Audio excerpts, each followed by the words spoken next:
and this is on cross-border payments and remittances given by Alberto Guerra, CEO from UniTeller.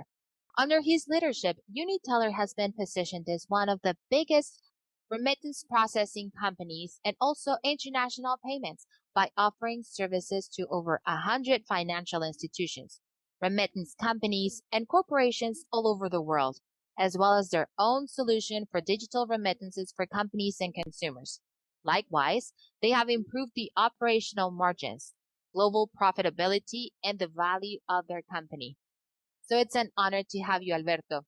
You have the floor. Thank you, Victoria, for that introduction. Good morning. It's a real honor and a pleasure to be with you at this forum to talk to you a little bit about the topic of remittances and international payments and the story of UniTeller. UniTeller is a subsidiary of the Banorte Financial Group.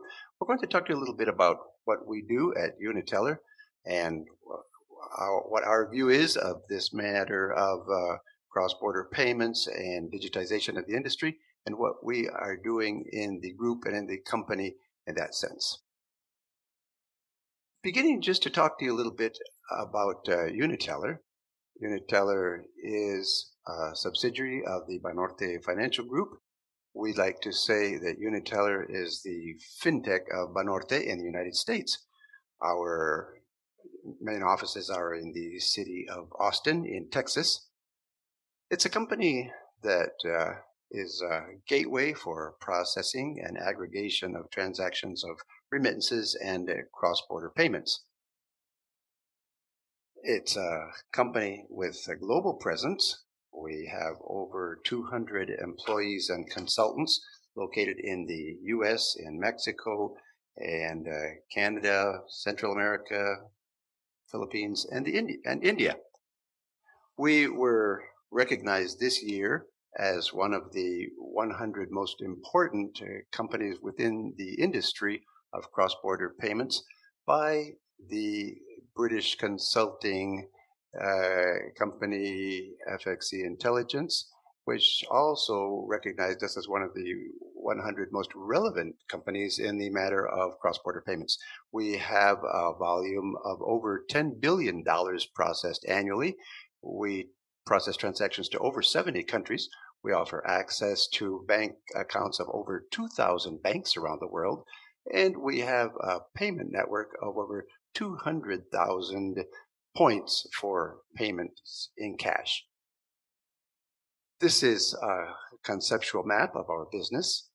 Our mission is to connect companies and individuals around the world offering solutions in cross-border payments that are easy to use and appropriate to their needs in an efficient manner, connecting on the left side persons and businesses of different countries, either directly or through business partners, which may be banks, remittance companies, telcos, fintechs, corporations, or stores, through a network of channels which we offer.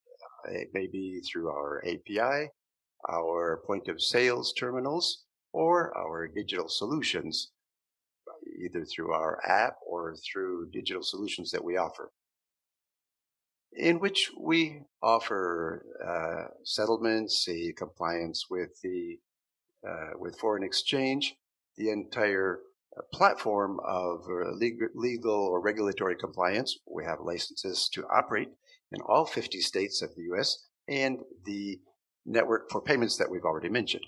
This allows us to offer our business partners who send funds a global network of payments around the world through different delivery channels, depending on the delivery channels that our network has. It may be bank accounts, automatic teller machines, electronic wallets, cash. We can do payment of utilities or other types of commercial and corporate payments. This is a little bit of the conceptual map of what we do. What we do is to offer these solutions and try to process the greatest number of transactions possible from origin to destination. We have commercial agreements with leading companies, over 100 leading companies around the world. Here we have the logos of some of our main business partners. As you can see, there are financial institutions, money sending companies. Some are digital, others a little more traditional, payment networks, corporate chains, commercial chains, and so on. What is our view at UniTeller of the remittance industry and the participation of Fintechs in the matter of digital remittances? Well, to start off with, it's no secret, and I think we've all seen in the news the reports that have come out about the growth that there has been in this sector in the last 2 years. Specifically, the matter of the pandemic had the effect of helping this market. The remittances to Mexico undoubtedly will exceed $45 billion this year. Last year, it exceeded 40 billion. Uh, right now, it is growing the first half of this year at a growth rate of 20%. We expect that rate may drop a little toward the second half of the year, but undoubtedly it will be somewhere between 45 and 48 billion dollars paid this year in Mexico.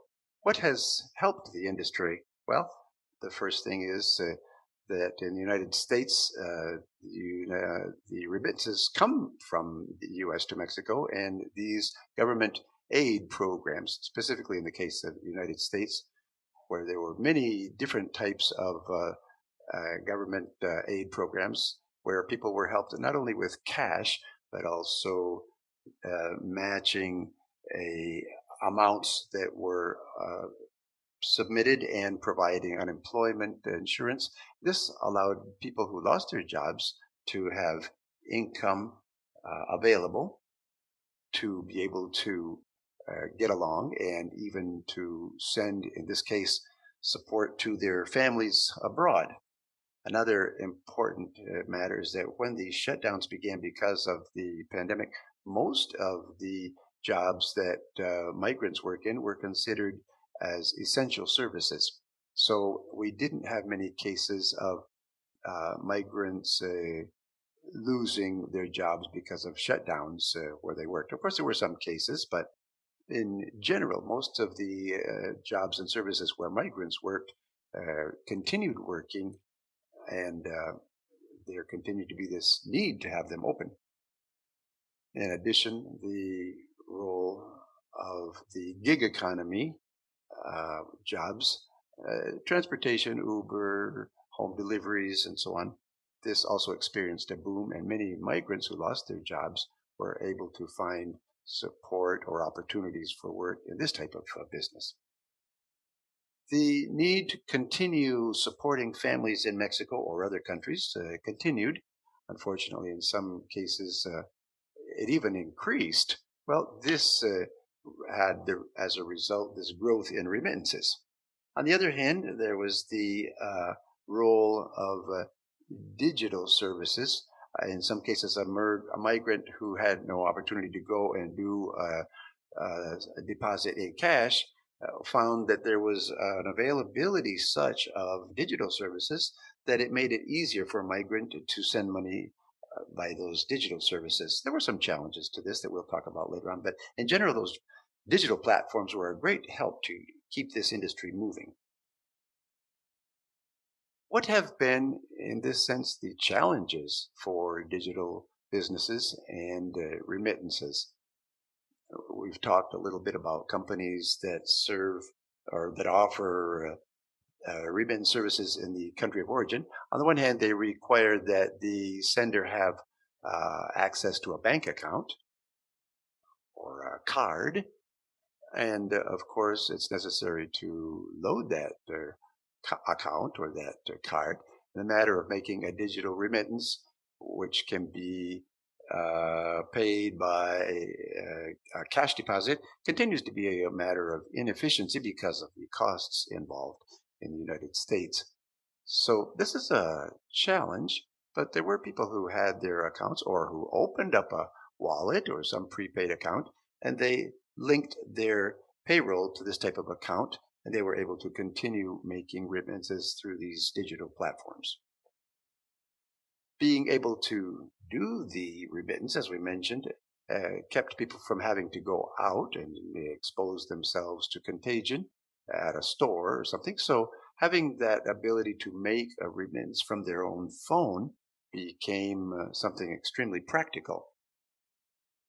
Remittance companies which offer digital platforms also have a very attractive offering, especially in the matter of commissions, since the network costs are eliminated and those costs of cash management. And so for people to be able to do a transaction in less than a minute, in some cases, once the recipient is configured and everything, we can, and the means of payment, we're talking about transactions that can be done in less than 10 seconds. So these are very favorable and efficient experiences for users as far as the way that they do the onboarding and the way that they do ongoing transactions. So they became an excellent option for the senders.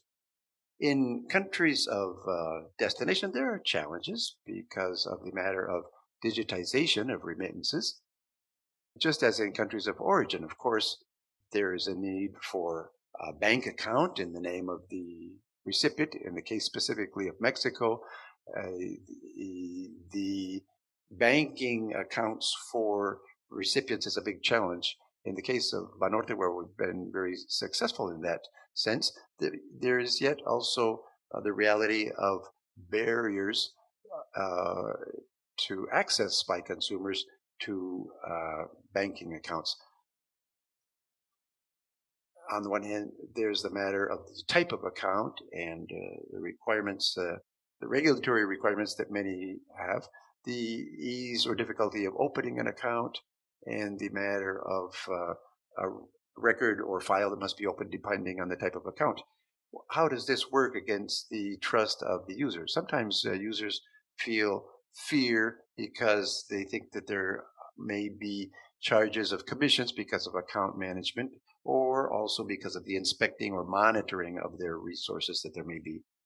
Another point has to do with the costs or the use that they may give the money. Once they receive money in a wallet or in an account, if they're going to spend it in cash, and 80 or 90% of their expenses are paid for in cash, well, how do they withdraw that? So all of these are challenges, and in our country, I think we've made great progress in the offering of products and of more concrete and appropriate options for remitters. And I think that this is going to be a path that where we will continue to see progress made. Here, the role of Fintechs is how they can accelerate these digitization processes with new business models and experiences for the users, since it's very important to understand that developing a product that is really a problem solver for the user is important. And how will we see the progress of fintechs in the matter of mono products or services versus multi-products or multi-services? That's a little bit of what we see in the industry. We see that there will continue to be progress in this direction. There's the importance of having networks, these digital services, and what we mentioned about the remittances. They have been seen more than just as a mono product service, which is a value added for other financial products. And the companies who are sending remittances will continue offering more options, not only the matter of person to person, but also other types of payments, making use of these platforms and communication channels and channels for settlements and payments. Another important issue is the topic of compliance. We always say the fact that a transaction can be done electronically means that it's does not mean that it's necessarily a safe transaction. The matter of compliance is a very important issue, and making sure that we have business partners that take compliance very seriously, that's going to be key because of the aggregation capacities, skills, know your customers, and so on. Uh, Safety and management of information is also very, very important. And companies such as UniTeller, with the backing that we have from the financial group, we take this very seriously. And in that sense, what is our role in the industry? How does UniTeller facilitate the digitization processes? We have a digital platform. It's called ULink. This digital platform, here goes a little commercial. It was named the best option for transfers of money to Mexico in 2020 through the federal government, who's who in money remittances. This is a service the federal government offers through the Consumer Protection Agency. Our business got the highest score when we were evaluated in this regard. Also in the United States, we have a card. In this case, it's a MasterCard, which we call the ULink card, which is an account based in the United States with no commission charge. And on this card with the ULink platform, remittances can be made under preferential conditions to Mexico or any other country that we have on our network. We also offer on our platform the capacity that we call Remittance as a Service. That is, how can we make our technology, payment technology, available to other companies? We offer a real-time digital platform, access to our global payment network, technological platform with the program for compliance and regulatory capacity, and machine learning and data analytics technology to be able to leverage the use of information in benefit of the customer. We have agreements with different institutions in the United States and in other countries where we have shared brand agreements, or also through our APIs, we become part of the already established user experiences to be able to establish this platform and be able to replicate it and offer it to our business partners. We've also recently made an agreement with a leader here in the Mexican remittance payment services. So this is some of the progress that we've made as a fintech here. We offer digital solutions for businesses in addition to our digital platform for users. We put together a website for information management. We have an application also for point of sales and another website focused on businesses. We're working hard on the delivery of our connection service as a fintech in this sector to connect customers and businesses from between the countries of origin and the countries of destination. Well, that's what we have here to share with you. Here's our contact information, both mine and the contact information for our Director of Business Partnerships. We're here to serve you, and we thank you once again for your attention to this presentation, and we're open to any questions or clarification. ¿Qué tal? Muchas gracias a todos por Well, sus thank you all very much for your questions. We have several questions and not a whole lot of time, so I'm going to try to move through these quickly. We'll start off with the first question, and they're asking, are there examples in Mexico of fintechs that are in the remittance market? Yes, for sure. There are several fintechs that are coming into this area. We also see, and I think that there are two types of fintechs that will be able to participate, both foreign fintechs, which already have a remittance service, and they will be entering the Mexican market, as well as Mexican fintechs, which are also developing wallets to receive remittances and creating partnerships with businesses abroad. So that's what we've been observing. The second question asks about our commercial partnership with Ripple and what is the future that we see regarding the use of remittances using crypto coins and what are the main benefits. Well, I would divide this into two parts. Ripple has, as you know, two components. One is a network, a payment platform that we connect to, and the other is their liquidity or on-demand liquidity payment, they call it, using crypto. Well, on the first area, we're working with Ripple now on access to the network to be able to pay as well as make remittances.